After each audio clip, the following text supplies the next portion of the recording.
Muéstrame tu rostro, del Padre Ignacio Larrañaga, capítulo 5. 2. Paso del egoísmo al amor.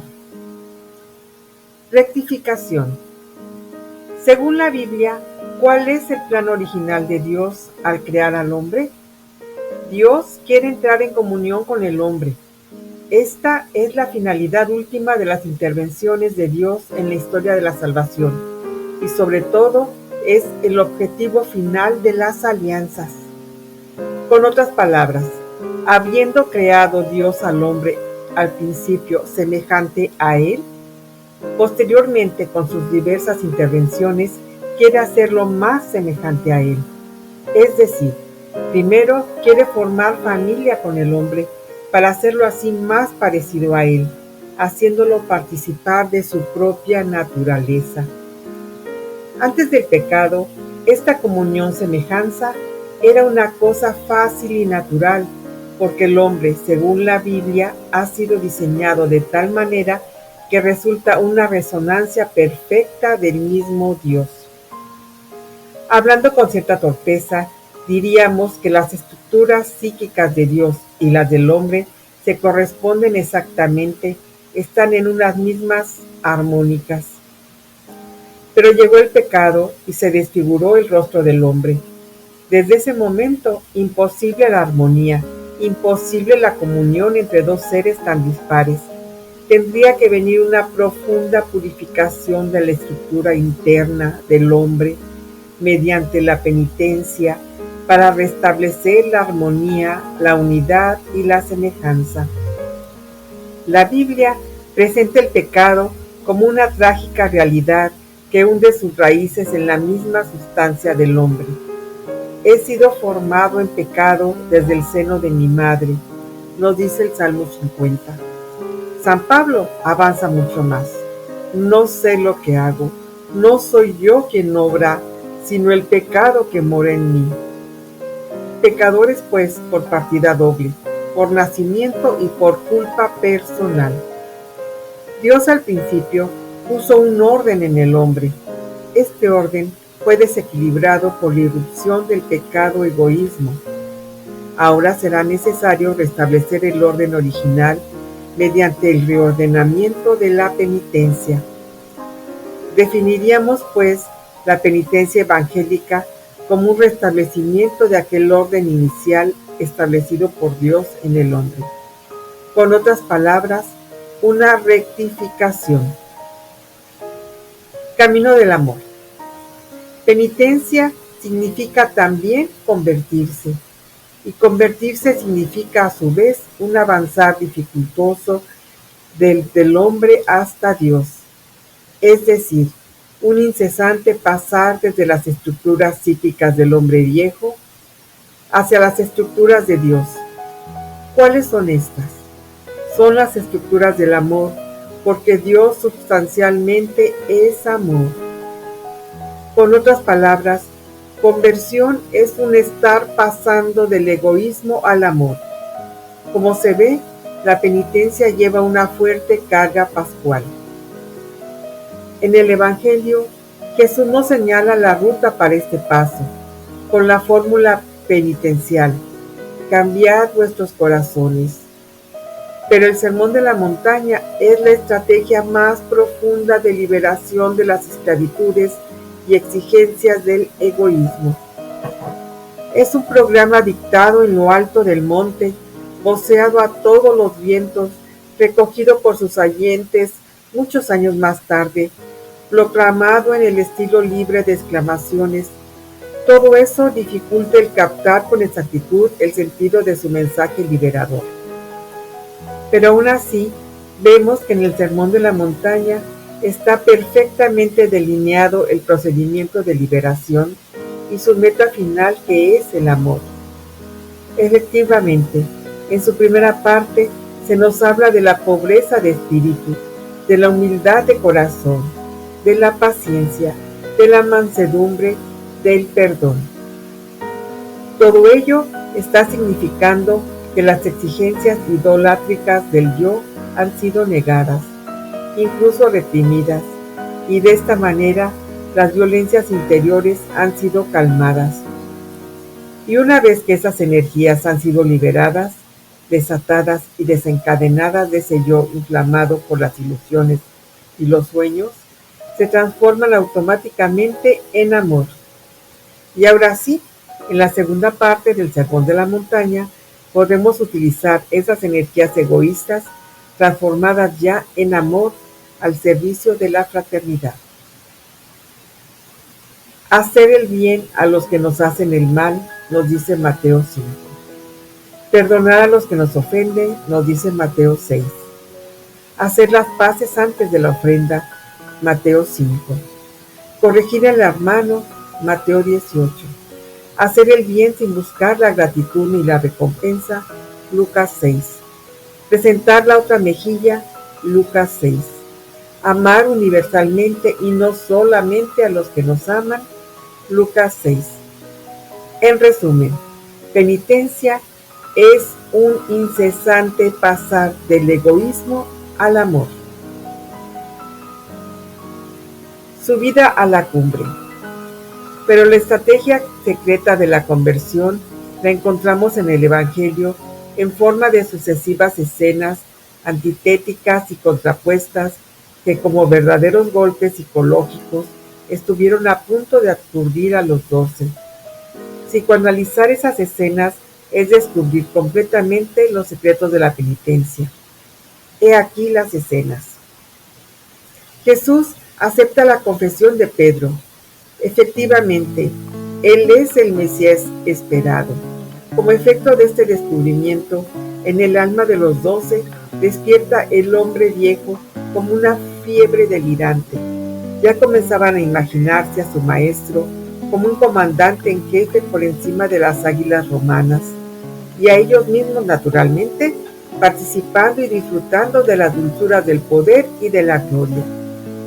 Jesús, sabiendo cuán peligroso era dejarlos a merced de esos sueños de grandeza, se enfrenta con ellos y les viene a decir: muchachos, arriba, vamos a Jerusalén, pero no os equivoquéis, no para ser coronado como Mesías Rey, sino que me tomarán, me azotarán, escupirán, me crucificarán y me matarán.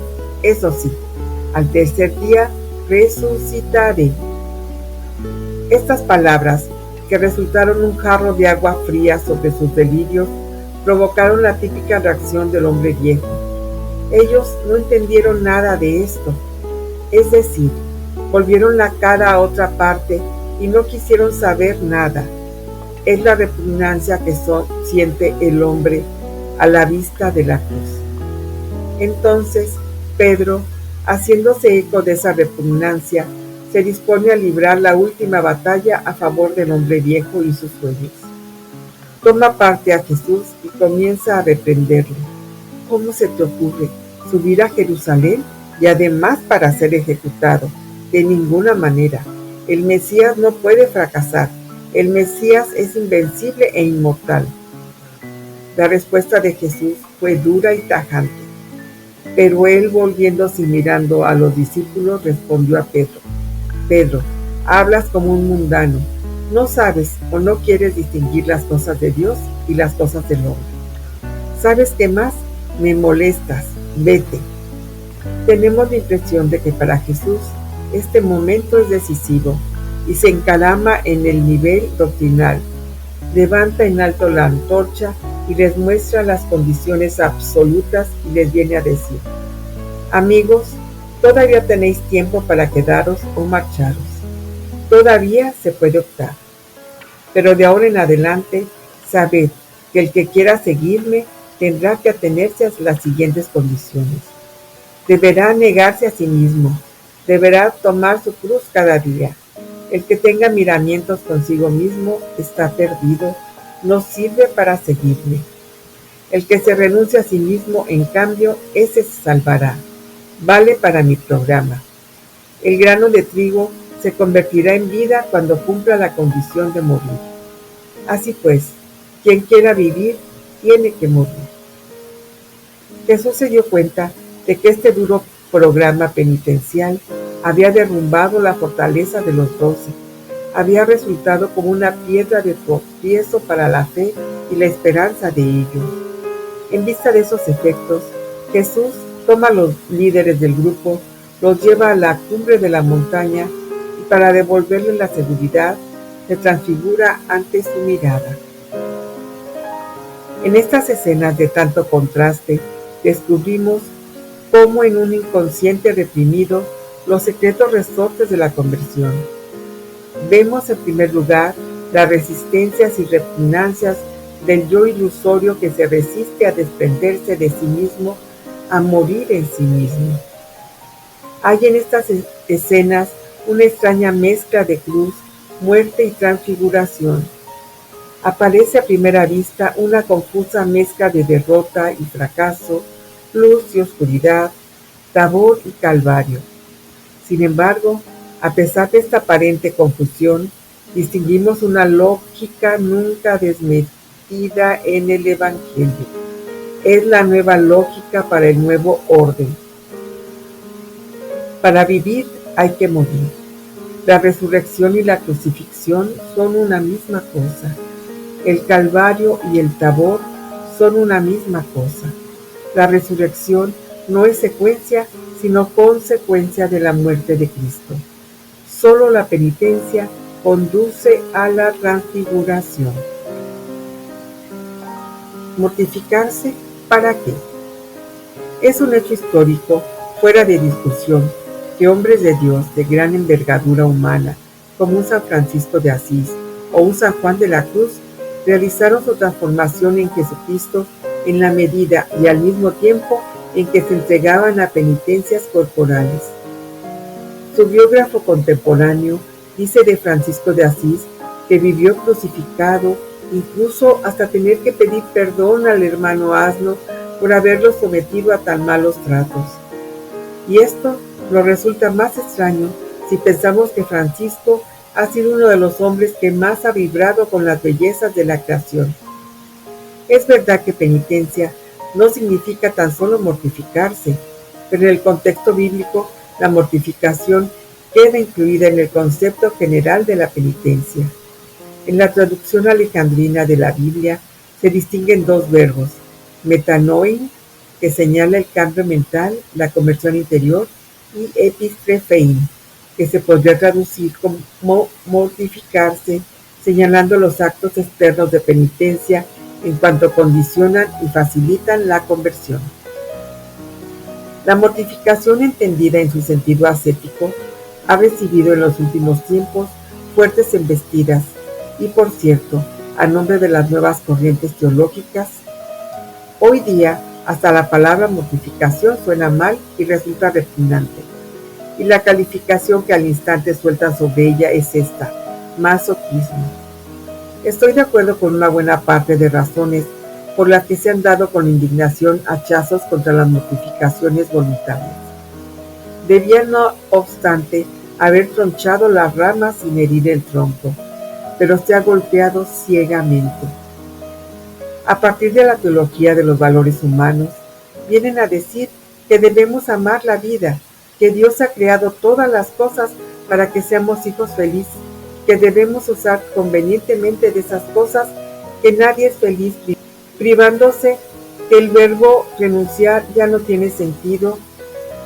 Yo sé que estas ideas, entendidas rectamente, son correctas, pero luego las aplican indiscriminadamente a la universalidad de la vida, incluso a la vida consagrada. Hay que ver que entienden por 3 votos por fraternidad, y todo a nombre de estas teorías entendidas con superficialidad y aplicadas con irresponsabilidad. La impresión que yace debajo de esas teorías, así explicadas y aplicadas, no anda lejos del grito pagano consignado en la Escritura: comamos y bebamos, que mañana moriremos. No hace falta teorizar, basta hurgar un poco en la propia piel y cualquiera puede experimentar por sí mismo que privarse de algo por amor reporta la característica satisfacción de quien ha amado. En el amor, la privación plenifica. Cuantas más compensaciones se dan a sí mismos, más vacíos se sienten a la larga. Nunca la gente de la sociedad de consumo había tenido tantas satisfacciones como hoy, y nunca, sin embargo, se sintió tan insatisfecha. Si Santa Teresa dice que quien a Dios tiene nada le falta, cualquiera de nosotros puede observar que a quien a Dios no tiene sentirá que todo le falta, aunque tenga el mundo entero en sus manos. En este sentido, son elocuentes las estadísticas de los suicidios. ¿Quiénes son los que se autoeliminan de la vida? Principalmente los ricos aburridos, a quienes nada les falta y no obstante, el vacío de la vida los oprime como un peso insoportable. Son verdades experimentales. Basta asomarse a las raíces eternas del hombre y cualquiera de nosotros percibirá que cada persona es un pozo infinito, y un pozo infinito no se puede llenar con infinitos finitos. Solo un infinito puede llenarlo. Solamente Dios podrá plenificar el corazón humano y aquietar sus profundas vibraciones. La frase de Santa Teresa encierra una gran dimensión antropológica. Solo Dios basta. Este es el verdadero parámetro para medir y cubrir los abismos humanos. ¿Cómo puede decir Jesús que son felices los pobres, los que lloran, los perseguidos, los desprestigiados, cuando el sentido común califica de felices a los millonarios, a los que ríen, a los que disfrutan de prestigio y libertad? Se sobreentiende que si alguien no tiene dinero, libertad, prestigio, etc., pero tiene a Dios, entonces lo tiene todo, bienaventurado, plenitud de bien, porque a quien tiene a Dios nada le falta. Estas cosas, entendidas intelectualmente, resultan insostenibles y hasta absurdas. Pero ¿qué sabe la cabeza? Solo se sabe lo que se experimenta. Para entender el Evangelio hay que vivirlo. Para entender a Dios hay que vivirlo. Sí, las cosas de Dios solo se entienden viviendo, y es entonces cuando dejan de ser paradojas. Cuando el cristiano entra a fondo en el torrente vital de Dios, siente inmediatamente la necesidad de exteriorizar su respuesta de amor con hechos concretos de vida. Se medirá que ese amor debe canalizarse en el ámbito de la fraternidad, en la atención a los pobres, en la aceptación de las enfermedades. En eso estamos plenamente de acuerdo. Pero lo que la vida enseña es lo siguiente: si el cristiano no se entrena en el amor con privaciones voluntarias, normalmente no será capaz de amor oblativo, sino que solo se amará a sí mismo en forma directa o diferida o transferida. Lo que ocurre es que hoy día, para armar juicios de valorización, se acude a las llamadas ciencias del hombre y se prescinde de hechos de Dios, al menos del Dios vivo y verdadero. Y entonces sí, cuando Dios no es fuente viva de experiencia, cualquier mortificación es masoquismo. El celibato es represión. La obediencia es dependencia infantil. Las renuncias son mutilaciones o necrofilias, y la vida misma acaba por ser un entramado de desajustes, compensaciones y vías derivadas. Para el que no tiene experiencia de fe, ¿qué sentido tiene, por ejemplo, la fidelidad conyugal o el amor al prójimo? Nunca se entenderá suficientemente de la privación es amor, y que el amor madura y despliega la personalidad, y que los incapaces de privarse de algo lo son precisamente porque son incapaces de amar. A lo largo de estos años he asistido a reuniones grupales, encuentros de responsables de comunidades religiosas, y al tratarse de las prácticas penitenciales manifestaron y yo recogí las siguientes consideraciones y conclusiones. Consideraciones. Debido a que las mortificaciones en el pasado eran exageradas y excesivas, por eso han caducado y por eso también se ha tejido una leyenda negra sobre esta práctica ascética. También las mortificaciones han caído en desuso porque venían ordenadas de arriba hacia abajo. No había espontaneidad. No solo se practicaban sin voluntad, sino contra la voluntad, por el peso de la costumbre. Las penitencias, repetidas todos los días, todos los años y toda la vida, han producido saturación, fatiga y rutina. Y porque faltaba variedad en la práctica penitencial, o tal vez porque se practicaba sin amor, en algunos hermanos se ha originado una especie de repugnancia por sobresaturación.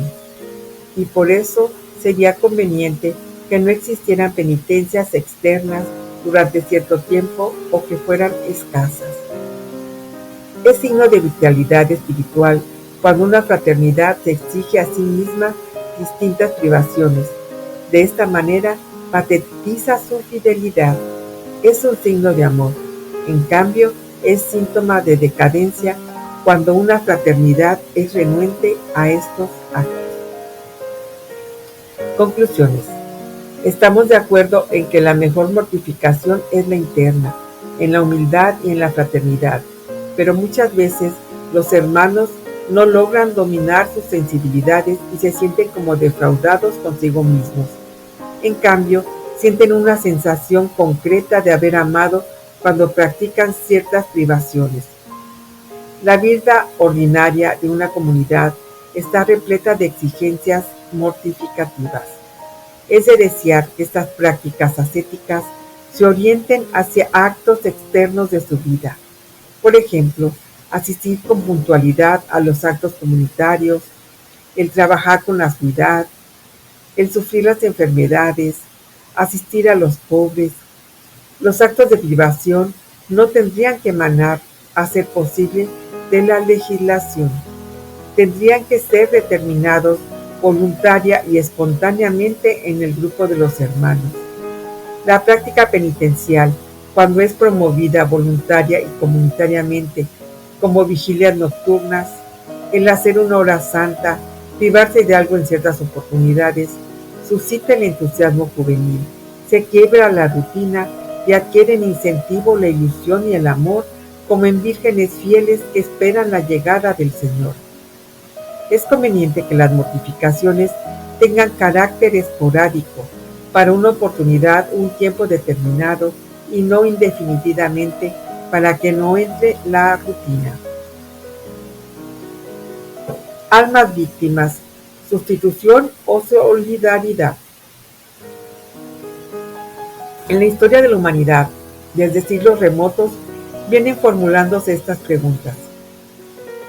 Si Dios existe y es bueno y poderoso, ¿por qué no entierra de una vez los males que sufren sus hijos? Si Dios existe y es bueno y justo, ¿por qué triunfan los malos y fracasan los buenos? Si los males que sufrimos son consecuencia del pecado, ¿por qué los justos viven llenos de desgracias y en cambio los pecadores nadan en salud, prosperidad y alegría? He aquí formidables problemas que han atormentado el viejo corazón del hombre. Son preguntas que vienen arrastrándose por las páginas de la Biblia y que aún hoy día en boca de muchos son verdaderos desafíos lanzados contra el cielo. Aquí han salido al camino el problema del mal, problema de grandes complejidades desde los puntos de vista filosófico, teológico y humano. No interesa aquí abordar a fondo el problema del mal, sino solamente tomar esas preguntas y dirigirnos derechamente hacia el terreno que nos proponemos, el de las almas víctimas. El Señor me ha dado la gracia o privilegio de vivir asomado al interior de muchas personas. He sufrido con los que sufren. He compartido la alegría de los que se liberaban o se sanaban. He sufrido también la pena de la impotencia frente a casos que al parecer no tenían solución, al menos no la tuvieron. La observación detenida de la vida me ha dejado un conjunto de impresiones. Hay personas que al parecer nacieron para sufrir. Convergió en ellas una cadena implacable de limitación, mala suerte, fallos biológicos o psicológicos, y el sufrir ha sido el pan nuestro de cada día. A veces esos males se alternan, otras veces sobrevienen todos juntos. He oído a bastantes personas en los últimos años de su vida: en mi existencia no he tenido un solo día feliz. A mi parecer, la fuente principal de sufrimientos radica en la misma constitución personal, a partir de los códigos genéticos y leyes hereditarias. Hay personas que nacieron con un deseo insaciable de estima y una carencia notable de cualidades, originándose una personalidad altamente conflictiva. Otros vinieron a este mundo con tendencias periódicas o esporádicas de depresiones maníacas y otras obsesiones que no pueden controlar. Otros nacieron retraídos y misántropos. Hay quienes siempre andan dominados por melancolías, se encuentran tristes y no saben por qué.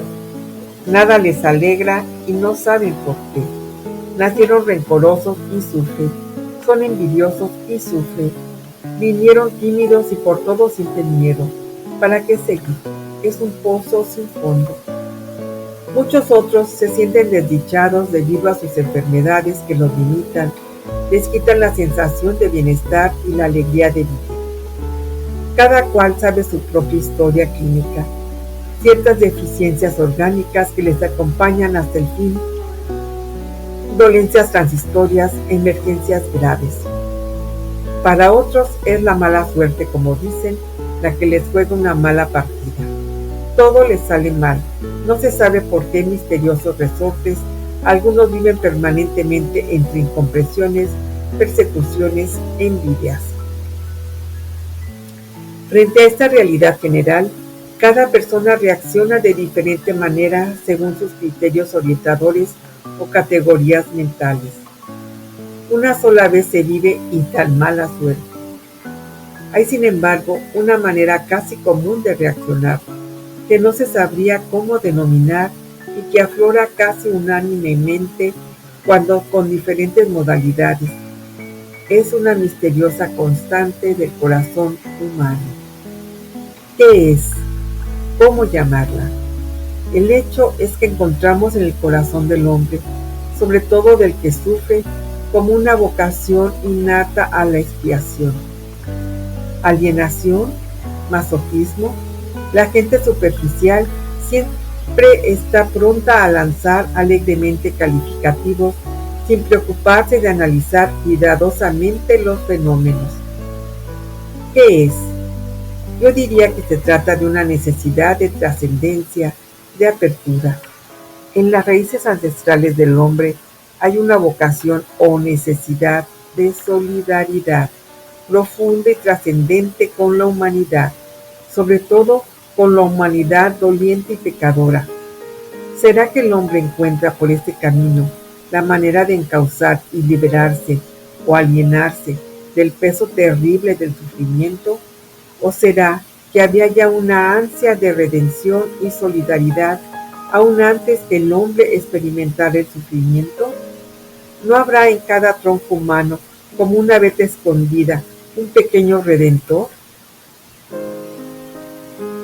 Soloviev, Dostoyevsky, en parte Tolstoy y Berdyaev reflexionaron profundamente sobre el mesianismo del pueblo ruso.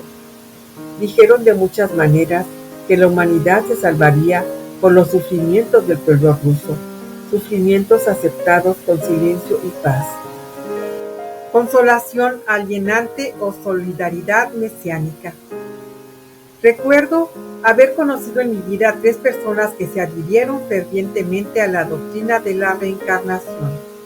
Sufrían con paz todos los infortunios de su vida, que eran muchos, pensando que estaban expiando los pecados de su vida pretérita. Y eso les daba gran alivio y era lo único que las consolaba en medio de sus aflicciones. He conocido innumerables personas acosadas por enfermedades y desgracias que sentían paz y serenidad solamente pensando que estaban colaborando con Jesús en la redención del mundo. Les daba infinito alivio el ofrecer sus dolores por la solidaridad salvadora. En cuantos enfermos incurables, postrados en los hospitales, al mirar ellos al crucificado y pensar que compartían sus dolores por la salvación del mundo, he visto en sus ojos una paz profunda y una extraña alegría, manera de liberarse del sufrimiento o de corresponder a su vocación de solidaridad. Lo trágico no es sufrir, sino sufrir inútilmente.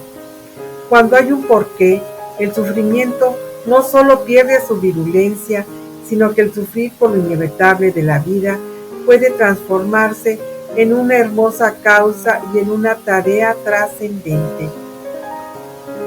El hombre jamás está aislado, ni ante Dios ni ante la humanidad. Tanto el pecado como la salvación tienen en la Biblia una dimensión social. El hombre tiene un destino común. La acción mala perjudica a todo el pueblo, así como la acción buena beneficia también a todos. El profeta Isaías fue en la Biblia el primero en penetrar en uno de los rincones más misteriosos del corazón humano y señalar la función sustitutoria o solidaria del justo a través de sus sufrimientos. Nos dice Isaías: Él llevó nuestras enfermedades y se cargó con nuestros dolores. Fue traspasado por nuestros pecados y molido por nuestras maldades. Por sus heridas fuimos curados. En la época de los macabeos cristalizó la idea de la importancia del sufrimiento y muerte del justo para la expiación sustitutoria. El sufrimiento inmerecido y el martirio del justo representan no solo la insatisfacción por los propios pecados, sino sobre todo por los de los demás. En lugar de el gran pensador francés G. Bernanos trata estas preguntas desde la perspectiva del miedo en su famosa obra Diálogos de Carmelitas. Al comienzo de su obra, habla de los últimos días de la priora, una mujer de Dios admirable en todo sentido, que ha ejercido el cargo durante muchos años. Le llega la hora de morir y el miedo se le enrosca en su ser entero como una serpiente. Hace esfuerzos por disimular ese miedo delante de las hermanas, pero no lo consigue. Se ve dominada por una situación muy parecida a la crisis de Jesús en Getsemaní: pánico, miedo, tristeza, angustia. Lo único que acierta a decir en su último momento son unas palabras entrecortadas: pido perdón, muerte, temor de la muerte. Y así, aterrada, muere. Un mes más tarde, cuando dos hermanas jóvenes recogen flores en el jardín para la tumba de la priora, se desarrolla entre ellas este diálogo. Sor Constanza: oh, de nada vale ser joven. Piense yo que las alegrías y desdichas más parecen estar libradas al azar que lógicamente repartidas. Pero lo que llamamos azar, ¿no será la lógica de Dios? Pensad, Sor Blanca, en la muerte de nuestra querida madre. ¿Quién hubiera podido creer que le iba a costar tanto trabajo morir, que iba a morir tan mal? Casi diría que en el momento de enviársela, el buen Dios se equivocó de muerte, como en el vestuario pueden darnos un abrigo por otro. Sí, debía haber sido la muerte otra, una muerte no a la medida de nuestra priora, una muerte demasiado pequeña para ella. Ni siquiera podía ponerse las mangas. Sor Blanca dice: la muerte de otra persona. ¿Qué significado puede tener eso, Sor Constanza? Sor Constanza responde: quiero decir que esa persona, cuando le llegue la hora de la muerte, se sorprenderá de penetrar tan fácilmente en ella, de sentirse tan a gusto. Quizá hasta pueda vanagloriarse diciendo: vean qué cómoda estoy, qué caída tiene ese vestido. ¿Quién sabe si cada uno de nosotros muere para sí, o los unos por los otros, o aún los unos en lugar de otros? Responde Sor Blanca con voz temblorosa: y ya está terminado este rato. Y así, tan sencillamente, con la ocurrencia de una ingenua novicia, El autor abre un tremendo interrogante, pero al mismo tiempo nos pone en la pista e insinúa la solución a ciertos enigmas que siempre han atormentado al corazón humano. Se trata de acontecimientos absurdos, sin sentido ni lógica, que todos los días ocurren delante de nuestros ojos. Vemos personas francamente buenas y las vemos rodeadas de infortunios y fracasos. Y un poco más allá, vemos personas opresoras bajo una lluvia de triunfo, salud y honores. ¿Quién entiende esto? ¿Qué ha pasado? Dios ha trastocado los papeles. Lo que correspondía dar al uno lo ha dado al otro. Como dice Bernanos, los unos están sufriendo y muriendo en lugar de los otros. Pero ¿no es esto una evidente injusticia? ¿Por qué hace Dios estas cosas? Tímidamente vamos a aventurarnos a adelantar una explicación. Dios necesita poner equilibrio entre las ganancias y las pérdidas, entre la cantidad de bien y de mal. Vivimos en una sociedad singular en que ganamos en común y perdemos en común. Si la Iglesia es como una sociedad anónima, de intereses comunes, en la que hay un flujo y reflujo de bienes, en las que todos participamos por igual en las ganancias y pérdidas, y como en esa sociedad hay tanta hemorragia o pérdida de vitalidad por parte de los bautizados inconsecuentes, tendrán que equilibrarse las pérdidas de los unos con las ganancias de los otros. Ahora bien, como los bautizados que hacen perder vitalidad no serían capaces de hacer rendir vida a las cruces, por eso Dios se ve forzado a poner a los buenos en oportunidades dolientes para que les hagan rendir mérito y vida, y de esta manera Dios logra el equilibrio entre las ganancias y las pérdidas. Para comprender mejor este misterio y para que la explicación del mismo resulte convincente, necesitamos asomarnos al fondo de otros dos misterios. El cuerpo de la Iglesia. No somos socios, sino miembros de una sociedad especial, la cual es como un cuerpo que tiene muchos miembros, pero todos los miembros juntos forman una sola unidad. Cada miembro tiene su función específica, pero todos los miembros concurren complementariamente al funcionamiento general de todo el organismo. Cuando se nos lastima el pie, ¿acaso lo dejamos sangrando diciendo: ¿qué tiene que ver mi cabeza con el pie? Cuando el oído está enfermo, ¿acaso dice el ojo: yo no soy el oído, ¿qué tiene que ver conmigo? No, sino que cada miembro ayuda a los demás porque todos juntos constituyen el organismo. ¿Qué sería del brazo si no estuviera adherido al cuerpo? ¿De qué valdrían los ojos sin el oído o los oídos sin los pies? Pero hay más. Si un miembro tiene un sufrimiento, todos los demás miembros sufren con él. O si un miembro es honrado, gozan juntamente todos los miembros. Y aquí está precisamente el eje de la cuestión.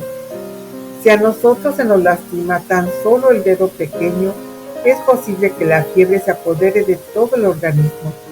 Todos los miembros sufren las consecuencias. ¿Por qué las rodillas tendrían que sufrir las consecuencias del dedo pequeño? Porque ganamos en común y perdemos en común. ¿Perdió el dedo? No, perdieron todos los miembros. ¿Sanó el dedo? Sanaron todos los miembros. Existe pues en el interior de este organismo, que llamamos Iglesia, una intercomunicación de salud y enfermedad, de bienestar y malestar, de gracia y pecado, igual que los vasos comunicantes. Según este misterio, nosotros no podemos decir: ¿por qué tengo que sufrir yo en lugar de un sacerdote desertor de Francia o en lugar de un banquero americano? ¿Qué tengo que ver con ellos? Sí, tengo mucho que ver.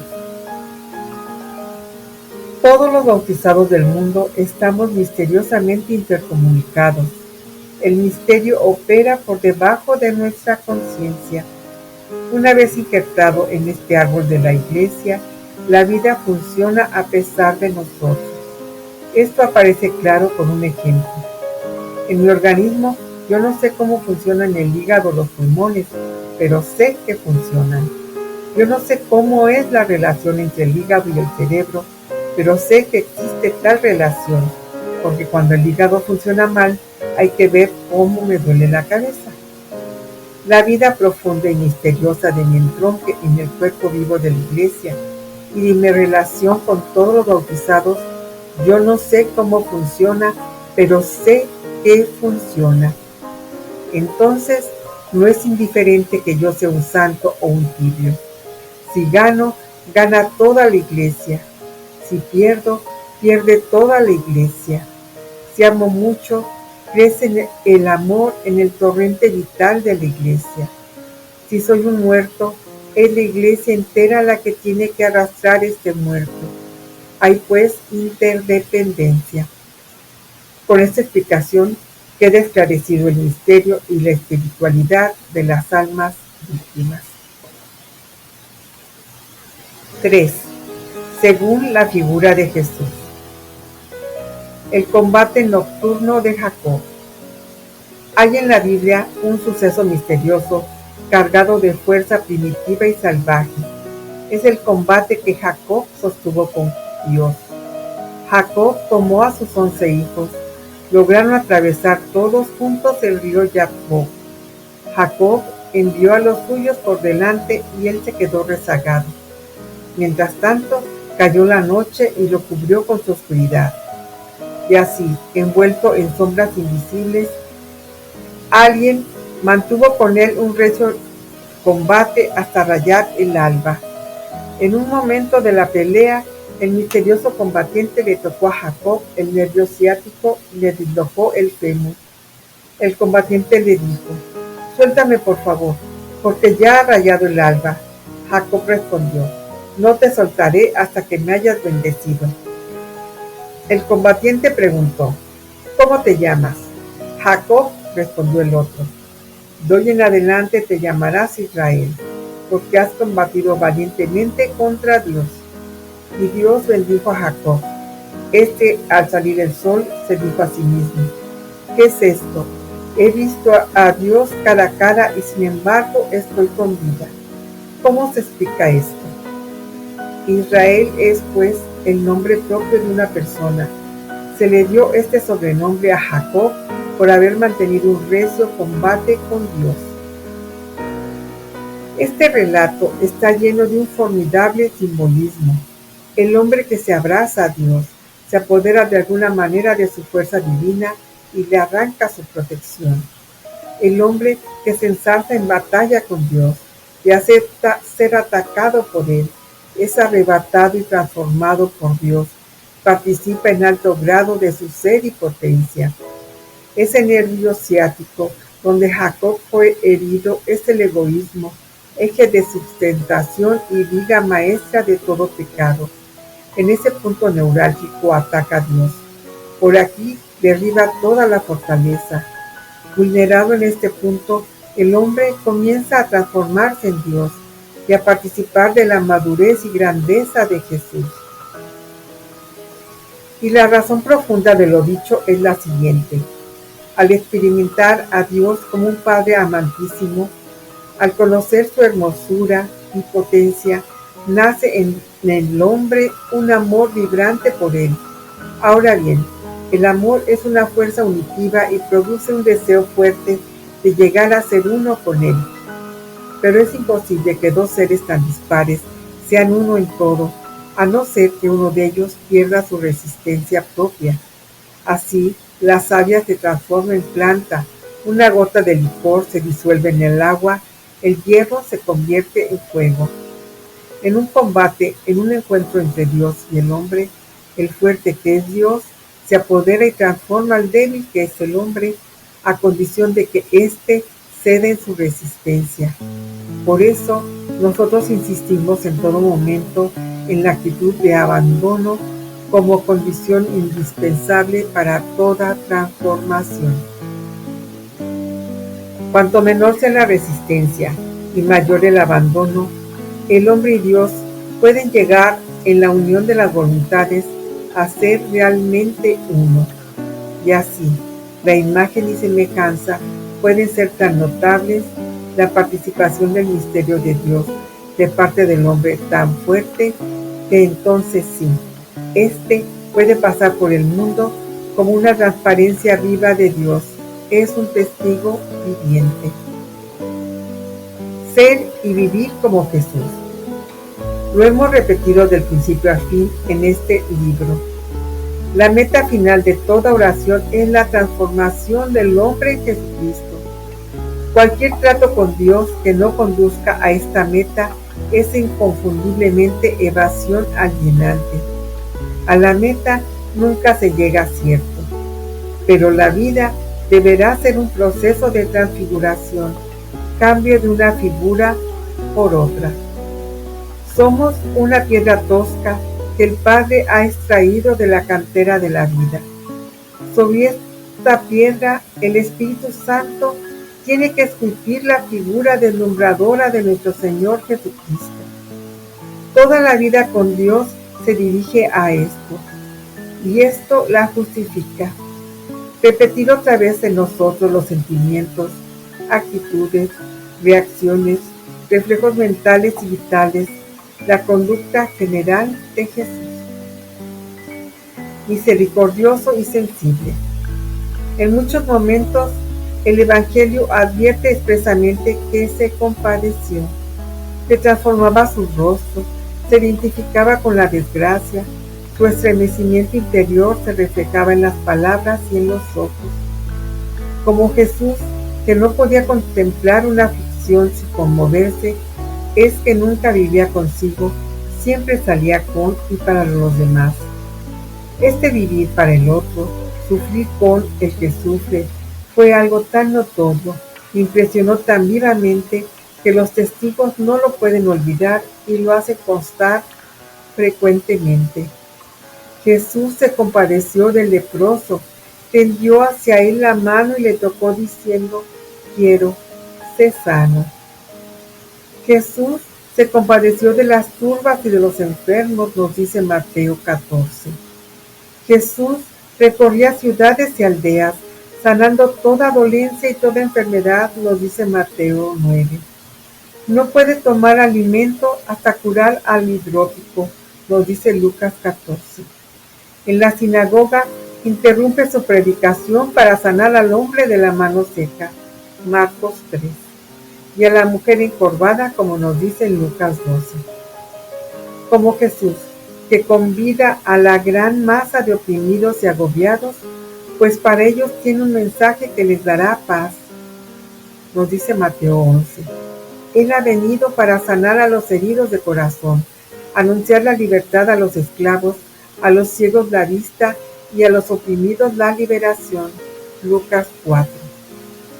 Como Jesús, se entregó a los abandonados y olvidados con todo lo que era, su pensamiento, su oración, su trabajo, su palabra, su mano, Mateo 8, su saliva, Juan 9, la franja de su vestido, Mateo 9.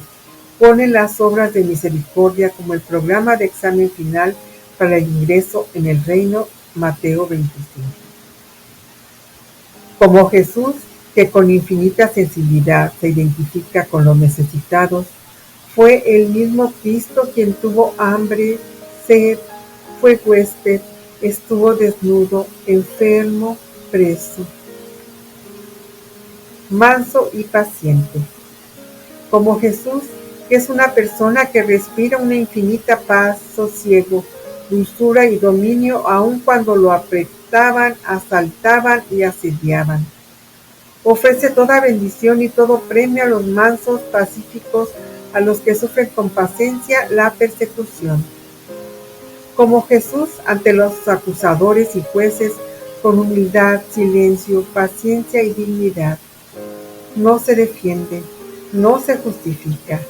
Ante las burdas calumnias no respondió nada ante Caifás, ante Pilato, ante Herodes, produciendo admiración en el uno y desprecio en el otro. Como Jesús, que ante la negación de Pedro se volvió y le miró, una mirada de acusación, pero con amor y perdón. Como Jesús, cuya paciencia en la noche de la pasión es sometida a duras pruebas cuando lo azotaban, le colocaban un vestido de loco, una corona de espinas en su cabeza, un cetro de caña en sus manos, lo golpeaban en la cabeza, jugaban con él a la gallina ciega. Por toda respuesta, él sufre y calla. No se debe olvidar que Jesús tenía un temperamento muy sensible. Como Jesús, a quien acosan en la cruz hasta el último momento con el sarcasmo, por toda respuesta, Él pide perdón para ellos.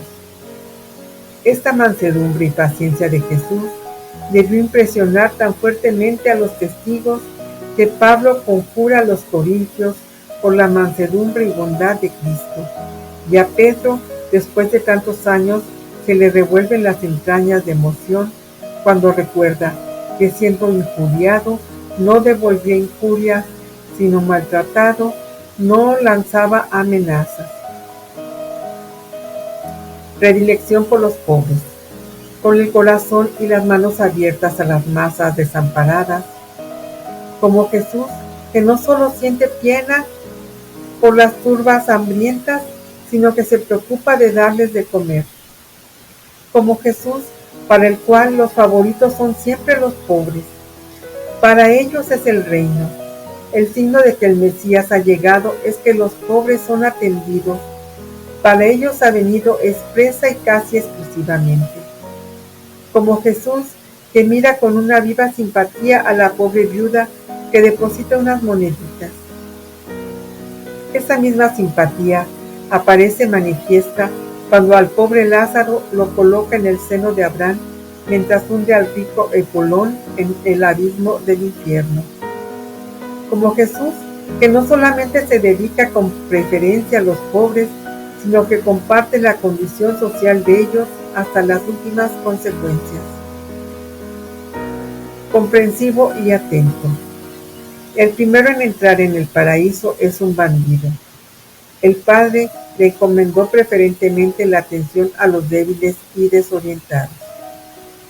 Como Jesús, que exteriorizaba tan indisimuladamente su bondad con los pecadores que lo calificaron de amigo de los publicanos y pecadores.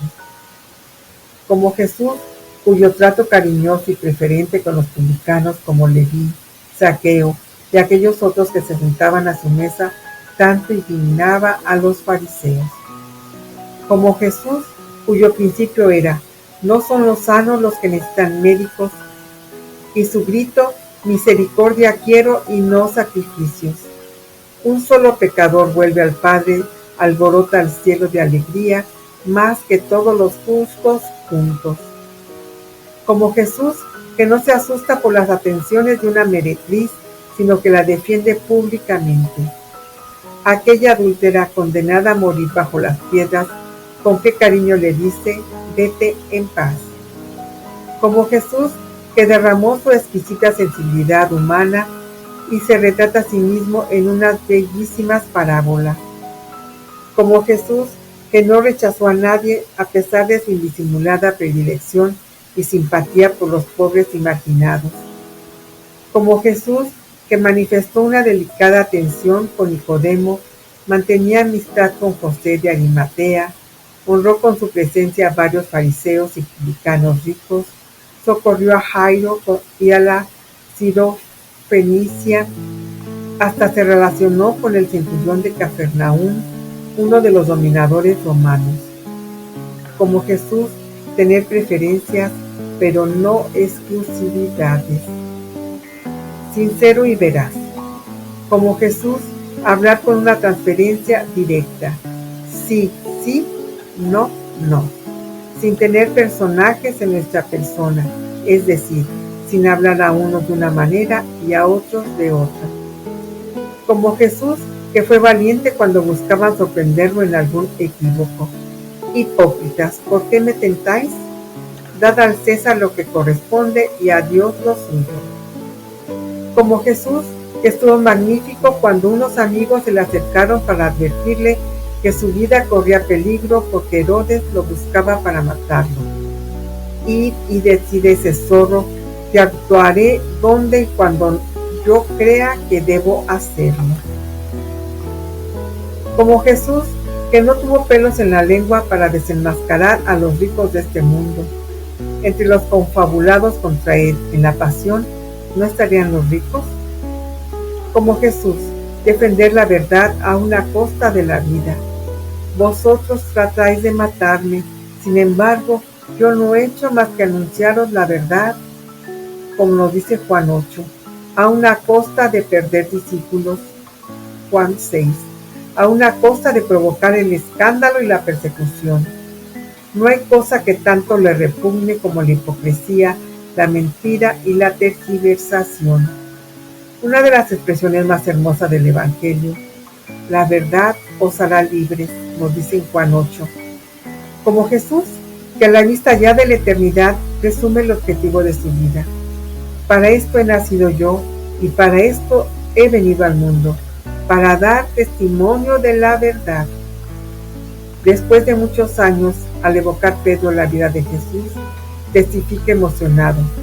En su boca no fue hallada mentira. Amar siempre. Los suyos tenían vivísima impresión. El Maestro, por encima de todo, había amado. Por eso entendieron perfectamente cuando les dijo que se amaran como Él los había amado. Amó con ternura y simplicidad a los humildes niños. A uno de ellos lo tomó en sus brazos. Como Jesús, que fue afectuoso con Marta, María y Lázaro. Antes de morir, a los suyos los trató de amigos, pero después de resucitar los llama hermanos. Al mismo traidor lo recibe con un beso y una palabra de amistad. Como Jesús, que a un paralítico desconocido le llama afectuosamente hijo e hija a la mujer hemorroica. Amó a su pueblo tan profundamente que viéndolo perdido no le quedó otra solución que lamentarse y llorar. Como Jesús, que inventó 1000 formas y maneras para expresar su amor, porque el amor es ingenioso. En aquella brutal ironía hay un enorme fondo de verdad.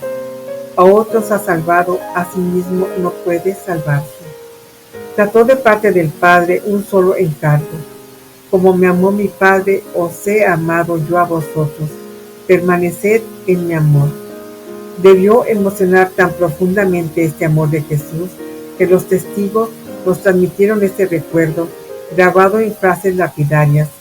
Dios ha amado tanto al mundo que le dio a su Hijo unigénito. Me amó y se entregó a la muerte por mí.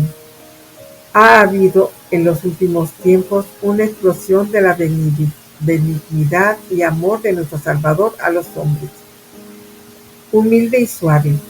Perdonar como Jesús perdonó a Judas, a Pedro, al ladrón, a los sanhedritas, al agresor de la casa de Anás. Humilde como Jesús, que rehuía la publicidad al sanar a los enfermos, al multiplicar los panes, al descender del monte de la transfiguración. Como Jesús, cuando era calumniado delante de Caifás y Pilato, ¿no te defiendes de lo que estos te acusan? Jesús no respondió una sola palabra. Como Jesús, que se dejó manipular por el tentador sin quejarse. Ser suave como Jesús, que no disputó ni vociferó, nadie escuchó sus gritos en las plazas.